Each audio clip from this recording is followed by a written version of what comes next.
السلام عليكم ورحمة الله وبركاته. التطبيق الثالث معانا في سلسلة الجود لوك وهو تطبيق الوندرلاند. لو جينا دخلنا على الجود لوك وفتحنا الوندرلاند هنلاقيه بيديني اختيارين. الاختيار الأولاني بيقول لي create your own moving wallpaper، إن أنا أقدر أصنع خلفية لنفسي تكون متحركة زي الحاجات اللي احنا بننزلها كده، بتبقى تلاقيها بتتحرك يمين وشمال. وكرييت يور ديفرنت لوك سكرين افكت، تغير في الافكت او الشكل بتاع اللوك سكرين. طيب خلينا نبتدي باول حاجه اللي احنا نعمل خلفيه. فعندك هنا شويه خلفيات جاهزه، هنا بيقول لك ممكن تستخدمها. وفي عندك طبعا انك تقدر تعمل نيو، ومن نيو ده تقدر تدخل على الجاليري تختار صوره انت منزلها او مور وهكذا. فخلينا نختار صوره من اللي موجودين، نعمل هنا فينيش ونختار مثلا صوره القطه دي. وهنا لو انت زي ما انت شايف كده الصورة دي ليها يعني زي قلوب او حاجات او افكتات بتحصل، فاحنا ممكن نيجي نقول له هنا اديت.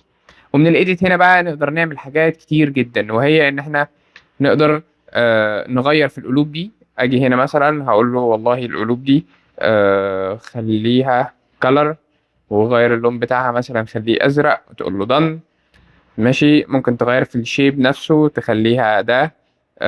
تقدر تغير في الديوريشن بتاعها، الوقت تقعد قد ايه، تبقى لونج ولا تبقى يعني بطيئة ولا سريعة، شورت ولا لونج. تقدر تغير الحجم، فممكن نخليها كبيرة. تقدر تغير المسافة اللي بيمشي فيها روتيشن، يعني يمين ولا شمال ولا تبقى في النص. شايفين كمية التخصيصات كتير ده كده بس للأيقونة الواحدة، بصوا قد ايه، وتتحكم في الاكسلريشن بتاعها وتعمل دي اكسلريشن ولا لا وهكذا. في اختيارات كتير قوي. ممكن نشيل الايقونه دي خالص، نيجي نعمل لها هنا كده ديليت. ماشي، وتستخدم بقيه الحاجه. ممكن تضيف، انت تيجي اقول له انا والله هضيف مثلا بارتيكل افكت، وهختار انا حاجه تانية خالص. اقدر اختار من الجاليري عادي او من الحاجات اللي هم سايبينها لي هنا. فممكن نيجي نختار الفراشه دي مثلا، ونقول له مثلا فلاينج سنو فلاكس، ونيجي نقول له اوتو بلاي، يختار لي هنا الفراشة. وتقدر برضو تتحكم في إعداداتها زي القلب. لو جينا هنا بصينا خلاص عملنا بريفيو، هتلاقي هنا الفراشة. فتعالوا مثلا ممكن نكبرها، هي على اللونج، السايز نخليه لارج، ونيجي نخلي الروتيشن زي ما هو. ممكن نتحكم مثلا في دي نزودها شوية. وتعالوا هنا كده نبص هنلاقي الفراشات ابتدت تظهر وشكلها حلو كده. طبعا تقدر تتحكم في الشنب ده برضو، تغيره مثلا، ممكن تخليه في حتة تانية، تقلبه تلفه وتكبره، تعمل اللي انت عايزه. كل نقطة من دول تقدر تتحكم فيها. انا ممكن مثلا مش عاجباني العيون، هشيل العيون. ممكن احط هنا صورة تانية غير القطة، وهنا اقدر اغير حتى الباك جراوند نفسها. الايمج سيتنجز ممكن اعمل لها بقى ايه، موشن او حركة. فممكن اجي هنا اوريدي عامل لها حركة، يعني هنا -100 وخلي مثلا دي العكس. بصوا بقى لو جيت مسكت الموبايل، هنا الخلفية نفسها هتلاقوها بتتحرك والقطة نفسها بتتحرك. بس خلينا ندوس على القطة ونعمل لها ايمج، نخلي القطة نفسها هي اللي تتحرك مش الخلفية. ودي ممكن نخليها كده ونعمل بريفيو. بصوا بقى انا بحرك يمين او شمال، ده هيبقى الشكل لما تسيف. يعني انا لو جيت دوست ده عمل دلوقتي، عملت سيف، قلت له مثلا كات كوبي، ماشي، قلت له سيف، وجيت قلت له سيت والبيبر وحطيتها على الهوم سكرين. دلوقتي دي انا اللي انا عملتها، طبعا اقدر اخصص اللي انا عايزه. فاروح راجع، هبص كده هلاقي الموبايل بتاعي وانا بحركه. انا كده بمسك الموبايل بحركه، بص بتتحرك ازاي، اكنها بقت 3D. الموضوع شكله تحفة.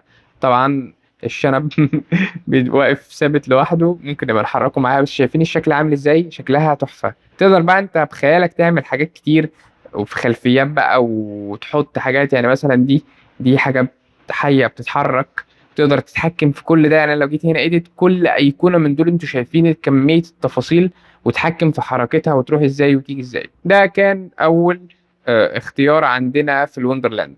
بصراحة برنامج او البلجن دي رهيبة، انا بحبها جدا. تاني حاجة تقدر تغير في اللوك سكرين. خلينا برضو نختار نفس الفكرة، بس ناخد الافوكادو دي ونيجي نقول له edit، ونبتدي نلعب فيها.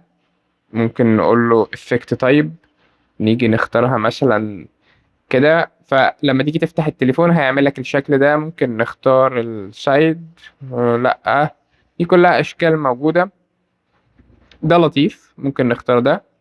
وللإفكت سيتنجز ممكن نبطئ السرعة شوية، نخليه أكبر. والديجري هنسيبها زي ما هي، نقول له كلوز، ونيجي نقول له سيف، ونقول له هنا سيف. ونيجي نقول له سيت ويل بيبر ونحطها لوك سكرين. طبعا تقدر تحطها لوك سكرين او هوم ان لوك سكرين. الريكورد قطع عشان قفلت الشاشه، فهنا اتحطت لوك سكرين، وطبعا كل مره هتيجي تدخل عليها هتلاقيها بتعمل لك نفس الشكل ده.